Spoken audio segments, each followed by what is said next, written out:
رانا ثناءاللہ صاحب نے کہا کہ منڈے کو سہیل افریدی کی ملاقات ہو جائے گی، اور اگر سہیل افریدی صاحب عمران خان کے مشورے کے اوپر کابینہ بناتے ہیں تو وہ اللیگل ہوگی. سر کیا کہیں گے سر؟ دیکھیں یہ کوئی بادشاہت تو ہے نہیں کہ کوئی وزیر کہہ دے کہ فلاں دن ملاقات ہو جائے گی فلاں دن نہیں ہوگی. ایک قانون ہے، ایک عدالت کا فیصلہ ہے. اس دن آپ میں سے بیشتر لوگ عدالت میں موجود تھے. سرفراز ڈوگر صاحب چیف جسٹس کی سربراہی میں ایک فل بینچ بیٹھا، وہاں سپرنٹینڈنٹ اڈیالہ جیل خود موجود تھے. وہاں ان کو ہدایت کی گئی کہ جو 24 مارچ 2025 کا آرڈر ہے بڑا واضح ہے، اس کے تحت جو لسٹ میں دیتا ہوں اس کی ان میں جو نام شامل ہیں ان کی ملاقات ہونی چاہیے، منگل والے دن بھی اور جمعرات والے دن بھی. اور یہ مانا وہاں پہ سپرنٹینڈنٹ جیل صاحب نے کہ جو لسٹ یہ دیں گے اس کے مطابق ملاقات کرائی جائے گی. ہم نے جج صاحب کو وہاں بتایا، عدالت کو بتایا کہ اس دن کے لیے لسٹ دی جا چکی ہے، جمعرات کا دن تھا، اس میں سہیل آفریدی صاحب کا نام ہے، دیگر کے نام ہے، میرے دستخط میں نے بھائی ان کے سامنے عدالت میں کر دیے کہ یہ لسٹ ہے. اور عدالت نے کہا کہ آپ جائیں ان کے ساتھ. ہم جب ان کے ساتھ گئے، ان کے پیچھے پیچھے گئے تو ہمیں اڈیالہ سے کوئی 1.5-2 میل دور روک دیا گیا، وہاں ناکہ لگا ہوا تھا، ہمیں آگے نہیں جانے دیا گیا اور کہا کہ نہیں ہے اجازت آگے جانے کی. تو یہ ایک سرین توہین عدالت تھی. ہم توہین عدالت کی درخواستیں تو دیتے رہتے ہیں، پہلے بھی آپ جانتے ہیں 24 مارچ کے آرڈر پہ عمل نہیں ہوا، ہم نے بے شمار درخواستیں دیں، وہ بالآخر لگی تھیں پچھلے ہفتے اور پھر یہ صورتحال پیدا ہوئی. تو ہم پھر دیں گے اور ہم سپریم کورٹ پہ آئیں گے. کابینہ یہ بتا رہے ہیں کہ جو آرڈر آیا ہے 265 جو شک جو ہے جیل رولز کی، اس آرڈر کے بعد جو اڈیالہ جیل کے حکام نے یہ ملاقات رکوائی ہے کہ جو قیدی ہے وہ سیاسی گفتگو نہیں کر سکتا. دیکھیں وہ تو گفتگو جب ہوگی تو پتہ چلے گا نا کہ کیا گفتگو ہوئی. پہلے سے تو آپ نہیں روک سکتے، اور سیاسی گفتگو کیا ہے یہ بھی ایک تشریح طلب بات ہے، لیکن آپ روک نہیں سکتے ایک ملاقات کو ملاقات ہونے سے پہلے اس مفروضے پر کہ اس ملاقات میں کیا گفتگو ہوگی یا ایک ایسی گفتگو ہوگی جو آپ سمجھتے ہیں نہیں ہونی چاہیے. بہرحال وہ فیصلہ بھی ہم آگے لے کر جائیں گے. رول 265 1978 میں پرزن رولز میں شامل کیا گیا تھا. یہ مارشل لاء کے زمانے کا رول ہے، انگریز کے دور میں بھی ایسا رول نہیں تھا. آپ کس طرح کسی کی زبان کو بند کر سکتے ہیں؟ اگر ملنے کی اجازت ہے دو انسانوں کو تو وہ جو دل چاہے بات کر سکتے ہیں. یہ ایک سرین مارشل لاء دور کی ایک باقیات ہے، ایک کالا قانون ہے. ہم اس کو چیلنج کریں گے. جو سب یہ القادر ٹرسٹ کیس میں سزا معطلی کی جو اپیل تھی وہ ابھی تک اس کی تاریخ سامنے نہیں آئی، تو اس کے اوپر کوئی پیش رفت ہوئی ہے ابھی؟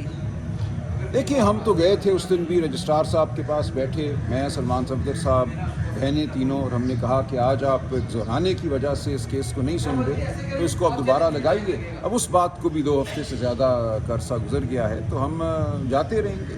یہ تمام معاملہ قوم کے سامنے ہے کہ عمران خان کے ساتھ کیا کیا جا رہا ہے، عدالتی نظام جو ہے وہ کہاں کھڑا ہے. تو ہم تو یہ بالکل کوشش جاری رکھیں گے کہ اسی عدالتی نظام سے ہمیں انصاف ملے اور قانون اور آئین کی بات ہو. رائے صاحب، عمر ایوب نے اپنی پٹیشن وڈرا کر دی سپریم کورٹ سے، تو یہ ایک اپنی نااہلی تسلیم کرنے کے مترادف نہیں ہے؟ آپ کیا سمجھتے ہیں؟ دیکھیے میری عمر ایوب صاحب یا ان کے وکیل صاحب سے اس بارے میں بات نہیں ہوئی کہ انہوں نے یہ کیوں کیا ہے، میں نہیں جانتا اس کے کیا محرکات ہیں، لہٰذا میں بات نہیں کروں. عمران خان صاحب کہتے ہیں کہ وہ پارٹی میں تکبہ پروری اور نیپوٹزم جو ہے نہیں ہونے دیں گے، نوجوانوں کو ٹکٹ دیں گے.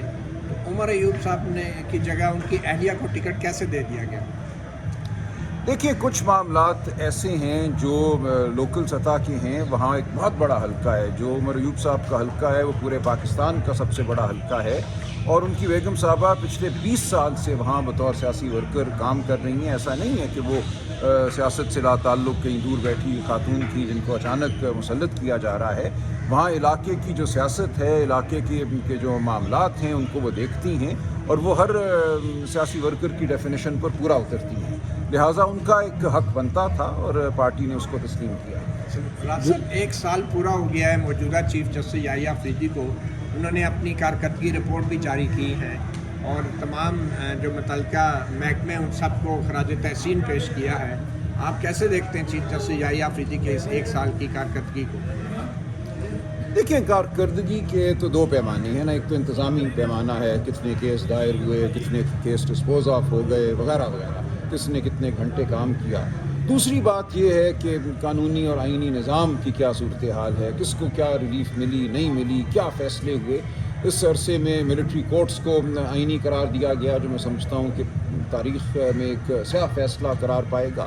پاکستان دنیا کا واحد ملک بن گیا جہاں کی عدالت عظمیٰ کا آئینی بینچ یہ کہتا ہے کہ سویلین کی ٹرائل ملٹری کورٹ کر سکتے ہیں۔ یوگینڈا ایک اور ملک تھا، ایدی امین صاحب نے سن 67 میں کیے گئے پاکستان میں کی گئی ترمیم کو اڈاپٹ کیا تھا 1974 میں، اس کو یوگینڈا سپریم کورٹ نے بھی اس کیس کی سماعت کے دوران 1 فروری کو ایک کالا قانون کہہ کے رد کیا اور کہا کسی بھی سویلین کی ٹرائل جو ہے اگر ملٹری کورٹ میں ہوتی ہے تو یہ تمام مروجہ جو اصول ہیں ڈیو پروسیس کے، فیئر ٹرائل کے، ایک آزاد عدلیہ کے، اس کے منافی ہے۔ تو اب پاکستان واحد ملک ہے دنیا کا، یہ بھارت میں نہیں ہوتا، یہ نیپال میں نہیں ہوتا، یہ بنگلہ دیش میں نہیں ہوتا جہاں سویلین کی ٹرائل ملٹری کورٹ میں ہو سکتی ہے۔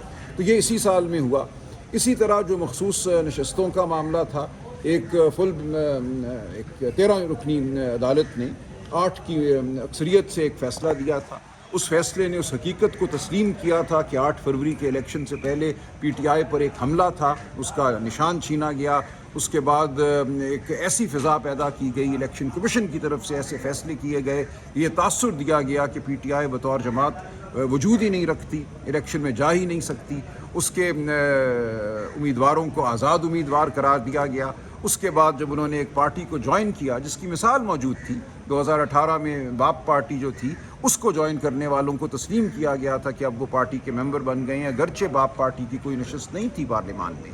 اس مثال کو جب تقلید کے لیے استعمال کیا گیا تو ہمیں کہا گیا کہ نہیں، آپ نے غلط کیا، اور جو ایک فیصلہ ہو چکا تھا اس فیصلے کو ریویو میں رد کیا گیا۔ اور اس کی مثال نہیں ملتی کہ ایک فیصلہ جو قانون اور واقعات کو دیکھ کر کیا گیا ہو اس کو رد کر دیا جائے ریویو میں۔ ریویو کا ایک مسلم قانون یہ ہے کہ کوئی بھی فیصلہ اگر اس نے تمام قوانین کو پرکھا ہے، دیکھا ہے، تمام واقعات کو دیکھا ہے، پرکھا ہے اور اس بنیاد پہ دیا گیا ہے تو اس کو تبدیل نہیں کیا جائے گا، خواہ ریویو کرنے والا بینچ مختلف رائے رکھتا ہو۔ لیکن یہاں ایسا ہوا اور تمام مخصوص نشستیں ہم سے چھین لی گئیں، اور اب بات ہے 27ویں ترمیم کی، اس کا راستہ ہموار ہوا۔ تو یہ تمام چیزیں بھی اسی ایک سال میں ہوئیں۔ تو چیف جسٹس یحییٰ افریدی کی ذاتی طور پہ کیا کنٹریبیوشن رہی ہے اس 1 سال میں؟ دیکھیے، انہوں نے انتظامی سطح پہ عدالت کو جیسا چلایا وہ چلایا۔ اس حوالے سے بھی جو سید منصور علی شاہ صاحب کے تحفظات ہیں، جو منیب اختر صاحب کے تحفظات ہیں، وہ ہمارے سامنے آتے رہے ہیں، ریکارڈ کا حصہ ہے۔ راجہ صاحب، پنجاب میں پاکستان تحریک انصاف نے ضمنی انتخاب کا بائیکاٹ کیا، تو خیبر پختونخوا میں پھر کیوں الیکشن لڑ رہے ہیں؟ دیکھیے، پنجاب میں یہ صورتحال ہے کہ مکمل طور پہ فسطائیت کا دورہ ہے۔ ہم یہ سمجھتے ہیں کہ وہاں ہمیں الیکشن نہیں لڑنے دیا جائے گا۔ ہمارے الیکشن میں شامل ہونے کو صرف ایک ڈھکوسلے کے طور پہ پیش کیا جائے گا کہ پاکستان میں جمہوری نظام قائم ہے، پارٹیاں الیکشن میں حصہ لیتی ہیں، اور پوری دنیا کو بتایا جائے گا کہ دیکھو انہوں نے حصہ لیا اور یہ کامیاب نہ ہوئے۔ ہم جانتے ہیں کہ یہاں فارم 47 جیسے پہلے استعمال ہوا تھا 8 فروری 2024 کو، پھر ہوگا۔ خیبر پختونخوا میں حالات مختلف ہیں، وہاں کا ایک ماحول مختلف ہے، تمدن مختلف ہے، وہاں ہماری حکومت بھی ہے، تو جو ناانصافی، جو بربریت پنجاب میں برپا ہے وہ ہم سمجھتے ہیں خیبر پختونخوا میں نہیں کی جا سکے گی۔ لہٰذا وہاں الیکشن لڑنا مطلب رکھتا ہے، یہاں الیکشن لڑنا صرف اس جھوٹ کے نظام کو تقویت دینا ہے۔ اگر سہیل افریدی صاحب اپنی کابینہ مکمل نہیں کرتے جب تک عمران خان سے ملاقات نہیں ہوتی، تو کہا جا رہا ہے انتظامی بحران ہے، پھر صدر مملکت اپنا کوئی اختیار استعمال کر سکتے ہیں، اس طرح کوئی نہیں، ایسی کوئی بات نہیں ہے۔ دیکھیں، وزیر اعلیٰ چاہیں تو 10 وزارتیں بھی اپنے پاس رکھ سکتے ہیں۔ وزیر اعلیٰ موجود ہیں، لہٰذا کابینہ موجود ہے، تمام وزارتیں اس وقت ان کے پاس ہیں، اور ہر وزارت کا جو سیکرٹری ہے وہ وزارت کو چلا رہا ہے، صوبے کا کام چل رہا ہے، ایسا نہیں ہے کہ کام نہیں چل رہا۔ اس لیے بطور وزیر اعلیٰ ہر وزارت کا وہ چارج سنبھالے ہوئے ہیں اور صوبے کا کام چل رہا ہے، لیکن میں امید رکھتا ہوں کہ جلد کابینہ جو ہے مقرر کر دی جائے گی، عمران خان صاحب سے ملاقات ہو جائے گی۔ صوبائی صدر نے اعلان کیا ہے کہ جو لاتوں کے بھوت ہیں وہ باتوں سے نہیں مانتے، آپ لوگ تیاری کر لیں، ہم ایک بار دوبارہ نکلیں گے۔ سر، لاتوں سے مان جائیں گے؟ دیکھیں، انہوں نے جو بیان دیا اس میرے سامنے نہیں ہے، لیکن بہرحال یہ بات تو بالکل واضح ہے نا کہ اس ملک میں نہ آئین ہے، نہ قانون ہے، نہ شرافت ہے۔ آپ الیکشن جیت لیں تو اس کا کوئی مطلب نہیں ہے، آپ اپیل لے کے عدالت میں جائیں تو آپ کو نہیں پتہ کہ وہ اپیل کب سنی جائے گی۔ تو ایک آئینی حق ہوا کرتا ہے آواز بلند کرنا، آئینی حق ہوتا ہے جلسہ کرنا، آئینی حق ہے، آئین کا آرٹیکل 15 اس حوالے سے بالکل واضح ہے، رائٹ آف موومنٹ، سڑک پہ چلنا۔ تو اس پہ گولیاں چلانا، تشدد کرنا، یہ ہرگز ریاست کا حق نہیں ہے۔